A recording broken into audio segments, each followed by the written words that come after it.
oo jiinka mudullood ku jirta oo ah waxa lagu faani karo dawladda militariga ah maxamed siyaad bar hogaaminay dadlay saadiintii koomale communication inay joogaan ayay socoto diiwaangelinta dadka ku abtirsada beelweynta Habargidir. Assalaamu calaykum waraxmatullaahi wabarakaatu. ku soo dhawow barnaamijkan u bixiyay qarxiska siyaasadda. caawa waxaan idiin soo bandhigayaa cadaalada alla yaabtaan. marka koobaad fadlan sheer garay cadaaladdan hadday ku soo gaarto adoo mahadsan. allah u naxariisto aabbihii ummadda Soomaaliyeed madaxweyne maxamed siyaad barre dalkeenna Soomaaliya 22 sano ee xukumayay meel sare u gaarsiiyay luqadda afka Soomaaliga een maanta wax ku qorno aabbihii fududeeyay weeye madax badan oo dalkeenna maanta ka taliso aabbihii soo saaray weeye allah u naxariisto dawladdii maxamed siyaad barre waxaa dudumiyey qabaa'ilo Soomaaliyeed jabhada Soomaaliyeed oo la baxay SS mid walba gadaal ka raaciya S oo macnaheedu tahay Soomaali jabhadaasi markay dawladdii buriyeen dalka soo galeen waxay dudumiyeen booliskii waxay dudumiyeen militarigii waxay dudumiyeen dhaqaalihii waxay dudumiyeen noloshii dawladnimo oo dhan bay dudumiyeen maxamed siyaad barre allah u naxariisto dardaaran buu ka tagay oo ah Soomaaliyay dalka idinka leh dalka iska duduminina caawa halkan uma soo galin inaan idiin fasiro maxamed siyaad barre waxay uu dalkayga ka soo qabtay Soomaaliya oo dhan baa ka dharagsan halka aad arkayso waa caasimadda Muqdisho waxa ka oysiiyay oo ilinta ka keenay waa qabiil iyo qabyaalad iyo qurun dawlad baan haystay caalamka laga aqoonsan yahay qabiil baa shaati loo xiray oo wax qurux badan la iga dhigay caasimadeydii sidaa baan u galay barnaamijkan waxaan ugu magac daray qarxis inaanan been ka sheegin maanta oo 2020 la marayo Muqdisho oo ilinta aan ka tiray Muqdisho oo dib u soo yara noqotay maanta qabaa'iladii burburiyay qabaa'iladii nooca u galay ee shaatiga qabiilii qurxiyay 1991 ayaa maanta shirayo waxaan ku hayaa cadaalado waa ku daawadsiin doonaa Muqdisho waa caasimadda wiil walba iyo gabar walba Soomaaliyeed qabiil baa saa u galay gaaja ka dilaacday daacuun baa ka dilaacay maanta wiilal wax bartay baa ii soo baxay iga yara saarayo kama wada bixin iga yara saarayo qabaa'iladii sidaa u galay ayaa maanta mar labaad teendooyin taagtay ilaahis iyo mashraxad baa ka socoto ku qarin maayo koonfurta Soomaaliya laba jabhadood baa soo galay jabhadda USC iyo jabhadda SPM ayaa Muqdisho iyo koonfurta soo aaday 2020 waaba la ii casriyeeyaa qabiilka anoo dhibka ka soo maray beesha USC qaasatan Habargidir maanta qabyaaladda ID card bay u qaadanaysaa ila daawo muwaadin soo dhawow waxaan rabnaa ku sameeyno qaybta enrollment-iga qaybta registration ka soo gudubtay qaybtana waa qaybta enrollment-iga soo wax capacity u leenahay inaan hadda ku diiwaan gelino wax walba aan dhameystirno insha Allah diyaar hadda waa qaybta diiwaan gelinta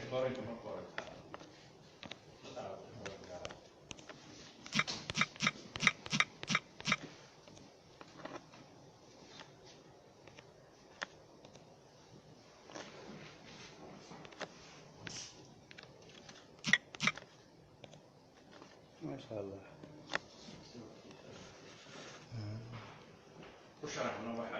waxaan rabnaa inaan sameeyno baalkan anaan ku diiwaan gashan capacity kaliya baa u leh inaan dad ku diiwaan geliyo soo hadda magacaygii iyo lambarkayga meesha ka soo baxaya iyo sawirkayga waxaan meesha inaan sameeyo suulkan saaraya soo aniga iyo aqoonsado soo hadda wuxuu sameeynayaa inaan qof walba inaan diiwaan geliyo soo markaa wuxuu sameynayaa meeshan wuxuu sameynayaa qof kasta lambarkiisa telefoon lambarkiisa soo qofka markuu telefoonkiisa uu sheego markii wuxuu cadeynayaa qofkaani in registration lagu sameeyay oo naga sta qaybta dambe in labaad in furo waa 8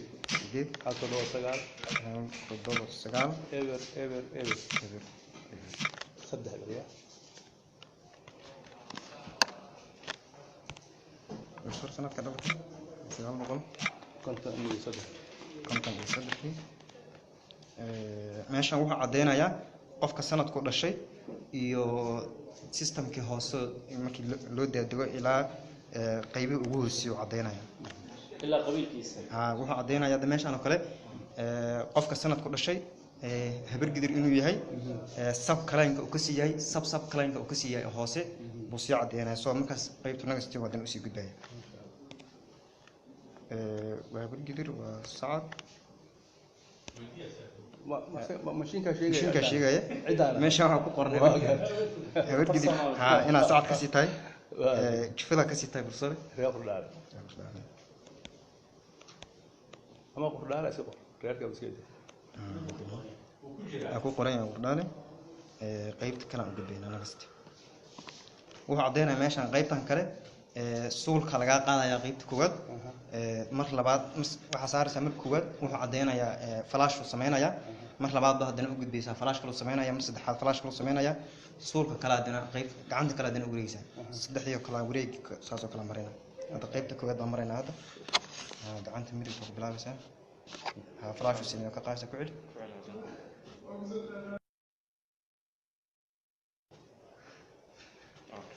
اوكي قيبت كلا وجد بينا والسول كلا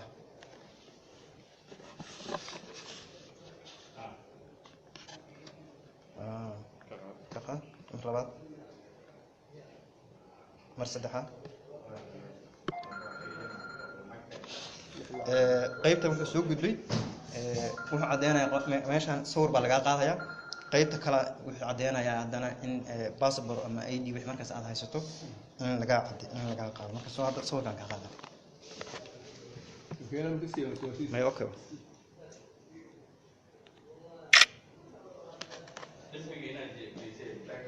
وهو اسمه توها ما شاء الله وش جوابيه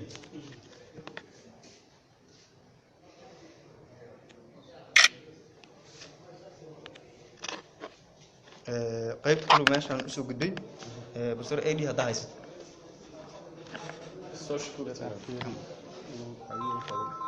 أفضل بين الله شيء ذات كلام الله وتام أمرين يعني بس برضو يوم جلي أنت كصباحات ما شاء الله أيوة ورقة رسيد أيوة هذا enrollment و successful أنا ندو كقول السنة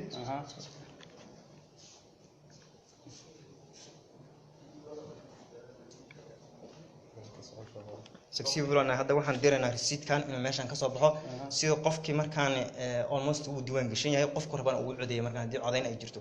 مركا قيب هذا الرسيد كا already وانا مايني سو واحد سمينا هذا ورقة رسيد يصباح برسول تنا هذا كسيرنا من لبعض بكل حكتة تاس حفيز كديوان قرينتا الله راي مر لبعض عن دراية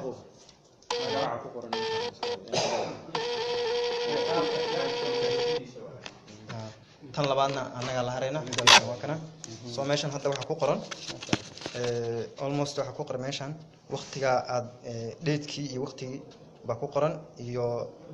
magaca iyo name-kii Cabdulqaadir iyo gobolka iyo shirwac guuleed meesha ku qoran tahay telephone number-kaaga gobolka aad laga diiwaan geliyay district-kii inay tahay hodan registration number-ka aad haysatana meesha ku qoran ka daro dibidhal qarxiska wuu soconayaa diiwaangelin baad aragteen laakiin waxaan idin tusayaa madaxweynihii qaranka Soomaaliyeed mudane Sheekh Shariif Sheekh Ahmed oo dhex taagan teena qabiil xabadkana qaraacanayo kuna faanaya qabiilka muwaadin daawo cajradan uga mahad celiyo gobashan qiimiga badan oo dhigay hogaamiyana mu'assasada Macallin Nuur oo aan wada ognahay alla u naxariistay doorkii wanaagsanaa oo ku lahay faafinta diinta iyo dib u heshiisiinta waxaana iska iloobin ugaasyada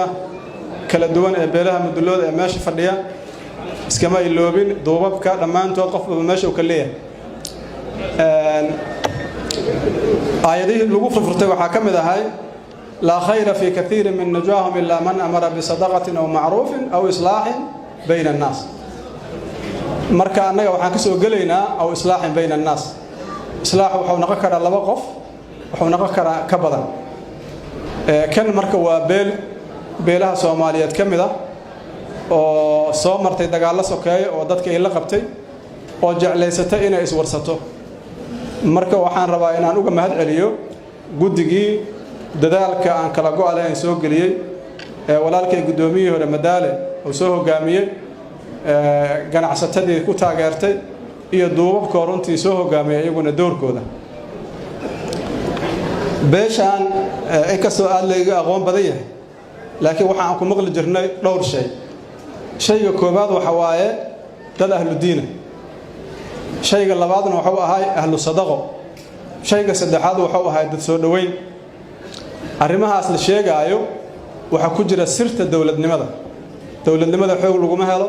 aqal lagu ma helo abaabul lagu ma helo ilaaha bixiyo subhanahu wa ta'ala meeshay aadayso waxa laga fiiriyaa intaas waxaan rabnaa marka ugu horeys bal inaan dib u mulixsano dhaqankii wanaagsanay ee dadka naga horeeyay nooga tageen ee ahay maxaan ku iraahdaa dad soo dhaweynta did jacaynka karamka kaasaan rabnaa inaan fiirino adeer madaxweyne Cali Mahdi ayaa ka sheekeeyay doorka ay qaateen doorkaas inay qaataan deegaan kaliya ma ahayn ee wuxuu ahay dadaalkii aan kala go'o lahayn ee culimadii Mudullood ay ku bixinayeen qabiilka dhexdiisa kaasoo mararka qaar gaarayay dadka kale baysna u ahay waxa ma taqaanaa calaamo u ah meesha shirka lagu qabto meeshan waa meel diimeed waa meel quraan lagu aasaasay waa meel diinta lagu barto marka runtii aniga waxaan aaminsanahay shirkaanu inuu guuleystay ama uu guuleysanayo waxa calaamo u ah meesha lagu qabto maxaa yeelay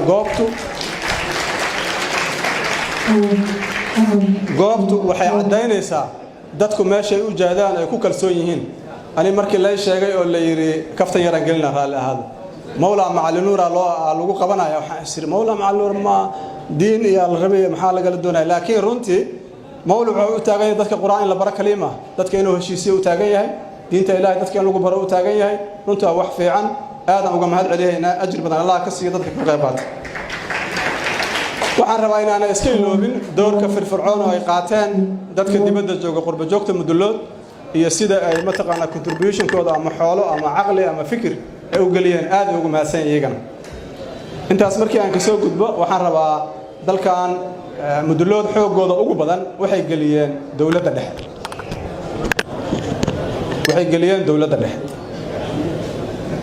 waxa weynaana ka soo baxay mararka qaar waxa laga yaabaa dadku inay saameyn kugu yeeshaan horta dawlad dhexe hadaysan jirin oo qaran jirin oo nabad jirin maamul goboleed laga ma fikir karo ani marka waxaan aaminsanahay xilligii saxda ahaa ayaa la geliyay in dawladda dhexe ay fariisato waxa lagu bixiyo xoolo waxa lagu bixiyo waqti wiilal badan oo u dhinto u dhaawacmay iyo gabdhaba waxaan xasuustaa xilligii aan xafiiska joogay ciidan aan soo qoraynaa meelaha la gaari karo marka ay yimaadaan qaar badan qoryahooda la goosanayeen kuwana waa dagaalamayeen waa dhinteen waa dhaawacmeen iyo koojiisas ay joogeen dadkaas 75% waxay u badnaayeen beesha Mudullood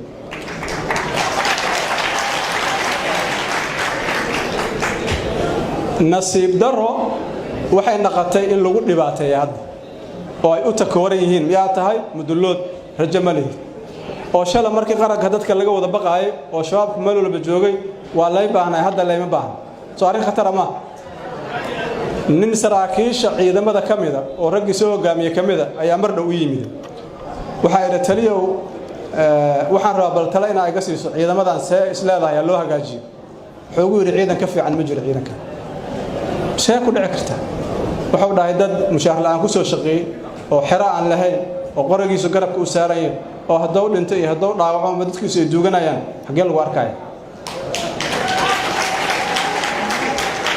warkaas أنا قرابة نمو شيء ما الله يقط لكن مسؤوليتي أمام الله تبارك وتعالى أنقات إذا كاس واجب كأوجتين ما أنتينا يسوق جارسيان وحي أوجتين سدد نملة لجمع حرايا المجالات المقدسة يدجانا ذكور يكسن حديثا سدا صديق لهين ويلاش يقبلها كجرة دفاعه وبيش عن كتر سنة دولة نمدي يدفاع سدا ووضع كوا كلاس ومالية ولا ليه إن جرب سدا قرن نمدنا أنت أكل جارسي كتير جارسية هذه مركة ويلكم مدلود أنت أسقرتي وده مدلود محل يقرب عين أقرت مدحوين حسن الشيخ يقول شيء كمان رويد نسر قال أنا وايد شيء أيان عيدن كوي جدودين جماعي إيريا ده يا أوتوكو لها عيدنك وعد حفظت أسكرتي وحي لسه عدم معي حاجة يقتك مركي إيد شكتين بقول كي بس عشان يشن موراسة بجوج شيء دونا أنا وحنا شايك بروفيسور كنا شايك وحود أننا علوش يسفر وحود هاي أنت سوقفانا هاي سد حلال لا تأخذ جرت قروات انتين أنا كنا دعوة عنها وحنو دجال ما ينحول ما هي ظلم كان ديدنا مدحوينه أسقى شيء دونا أصلا شيء نسينه دفاعي لكل نقل إلى هذا الدفاع كجرا تي في هذا عالمك وكفوا قاذان الرماء حساسية أما كوميونيتي اسكور كينيو تي في هذا صوماليد ماذا حبنان وأبرة تمان مده كان العقب قاتان لكن وحي ستوصو عد وسوقد بيان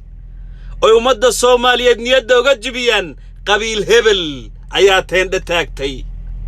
halkan waa xarunta ay ka socoto diiwaangelinta dadka ku abtirsada beelweynta Habargidir waxa subax kasta yimaada dad doonaya in la diiwaan geliyo waxaana xafiiskan uu ku yaala magaalada Gaalkacyo ee xarunta gobolka Mudug subaxa hore ayaa xafiiska la furaa si dadka imaanaya halkan shaqada loogu qabto dalkayga Soomaaliya waxa uu soo baxay dhalinyaro wax baratay dhalinyaro aqoon leh مسؤولين ككرتي قبيالة دالكيغا صوماليا وحو ليهي مدحوينة وحبرتي مدحوينة دالكي سجعل مدحوينة قبيالة دا أفجري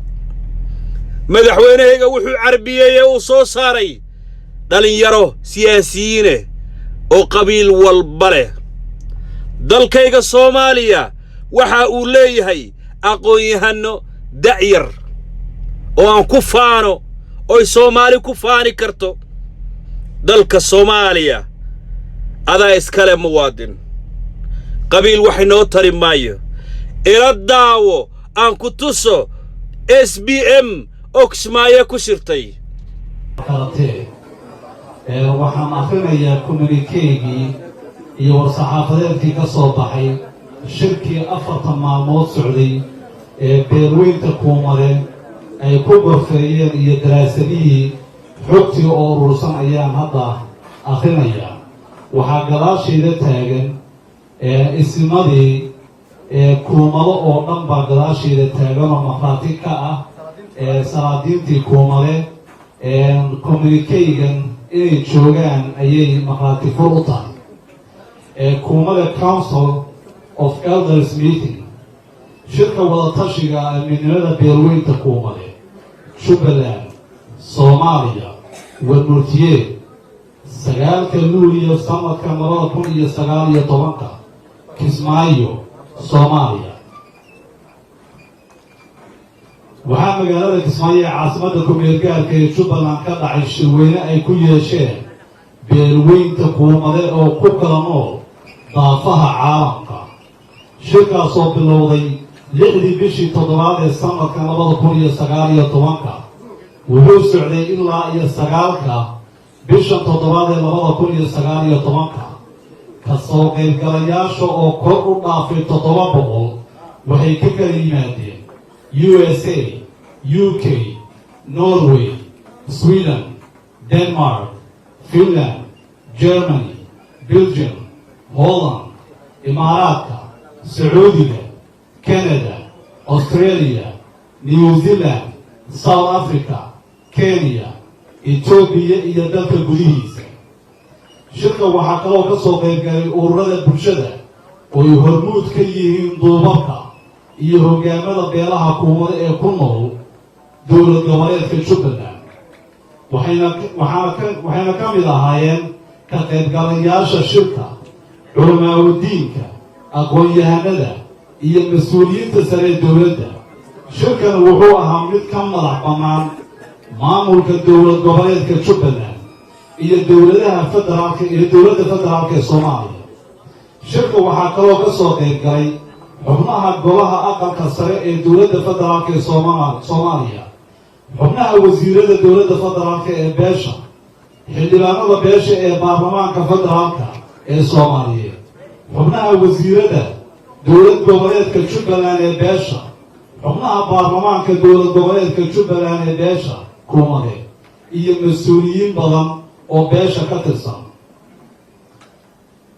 shirkan oo socday muddo 4 beri ah wuxuu ku qabsoomay jawi deganaan iyo is-afgarad ah. waxaa lagu falanqeeyey arrimo badan oo taabanaya maslaxada iyo nolosha shacabka soomaaliyeed guud ahaan iyo gaar ahaan shacabka reer jubbaland. dalkan adaa iskale muwaadin, qabqabla dagaal dalka kaama xigo. nin badda soomaaliya gatay dalka kaama xigo, adaa iskale difaac dalkaaga. salaamu calaykum waraxmatullaahi wabarakaatu.